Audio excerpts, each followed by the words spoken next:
আসসালামু আলাইকুম সুপ্রিয় শিক্ষার্থীরা, নবম ও দশম শ্রেণীর পদার্থবিজ্ঞান অধ্যায় 12 বিদ্যুতের চৌম্বক ক্রিয়া বরিশাল বোর্ড 2016।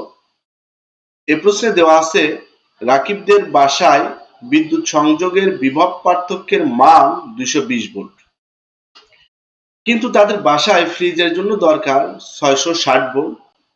সে এর জন্য একটি ট্রান্সফরমার তৈরি করেছে যার মুখ্য কুণ্ডলীতে পাক সংখ্যা 200টি। গ নম্বর প্রশ্ন, তড়িৎ চুম্বক আবেশ কি? তড়িৎ চুম্বক আবেশ হলো পরিবর্তনশীল চৌম্বক ক্ষেত্রের দ্বারা কোনো বর্তনীতে তড়িৎ প্রবাহ সৃষ্টির ঘটনাকে তড়িৎ চুম্বক আবেশ বলে।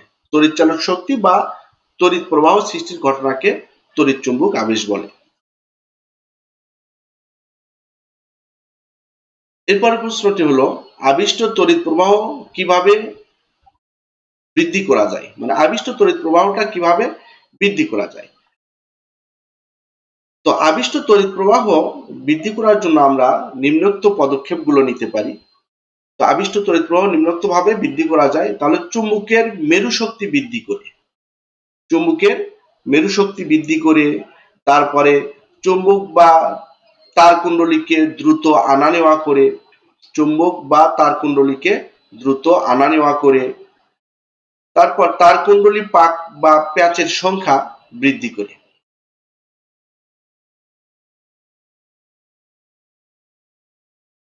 এরপরের প্রশ্নটি হলো রাকিবের ট্রান্সফরমারের গৌণ কুণ্ডলীতে পাক সংখ্যা কত? তো এখানে আমাদের দেওয়া আছে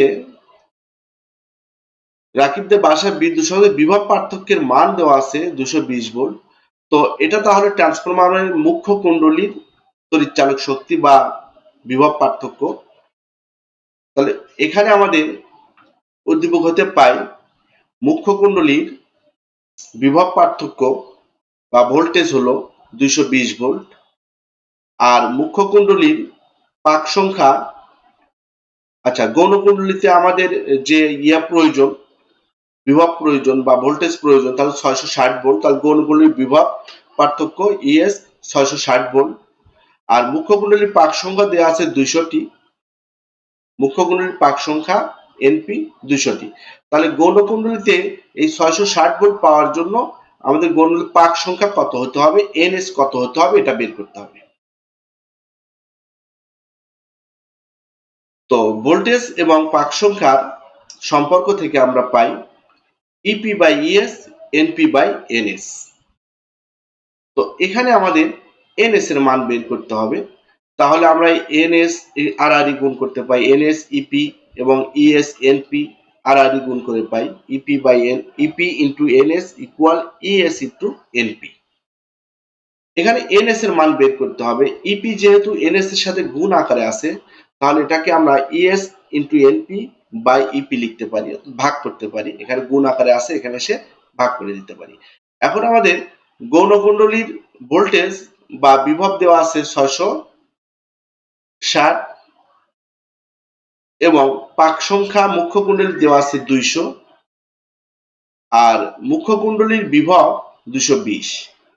তাহলে 660 কে 200 দ্বারা গুণ করে 220 দ্বারা আমরা ভাগ করলে পাবো 600টি। তাহলে আমাদের এই যে গৌণ কুণ্ডলীতে পাক সংখ্যা দিতে হবে 660টি। এরপরের প্রশ্নটি হলো গাণিতিকভাবে দেখাও যে মুখ্য কুণ্ডলীর তড়িৎ প্রবাহ গৌণ কুণ্ডলীর তড়িৎ প্রবাহের 2.5 গুণ। এখানে আমাদের ট্রান্সফরমারটিতে দেওয়া আছে মুখ্য কুণ্ডলীর বিভব পার্থক্য 220 ভোল্ট এবং গৌণ কুণ্ডলীর বিভব পার্থক্য দেওয়া আছে 660 ভোল্ট। মুখ্য কুণ্ডলীর তড়িৎ প্রবাহ আইপি এবং গৌণ কুণ্ডলীর তড়িৎ প্রবাহ আইএস হলে আমরা প্রবাহ মাত্রার সাথে বিভব পার্থক্যের সম্পর্ক থেকে পাই EP by ES equal IS by IP, ব্যস্তানুপাতিক সম্পর্ক পাই। তো এখানে ইপি হচ্ছে 220 ভোল্ট এবং ইএস 660, আইএস বাই আইপি, তাহলে এখানে আমরা কাটাকাটি করলে পাবো 1/3, তাহলে আইএস বাই আইপি ইকুয়াল 1/3। এখন প্রশ্নে বলা হচ্ছে যে প্রশ্নে আমাদের বলা হচ্ছে তড়িৎ মুখ্য কুণ্ডলীর তড়িৎ প্রবাহ গৌণ কুণ্ডলীর তড়িৎ প্রবাহে 2.5 গুণ হয় কিনা, দেখি কত গুণ হয়। তাহলে আমরা এখানে মুখ্য কুণ্ডলী 1 এর সাথে গুণ করলে আইপি, গুণ করলে আইপি ইকুয়াল 3 ইন্টু আইএস। এখানে মুখ্য কুণ্ডলীর তড়িৎ প্রবাহ গৌণ কুণ্ডলীর তড়িৎ প্রবাহের অর্থাৎ মুখ্য আইপি আইএস এর 3 গুণ।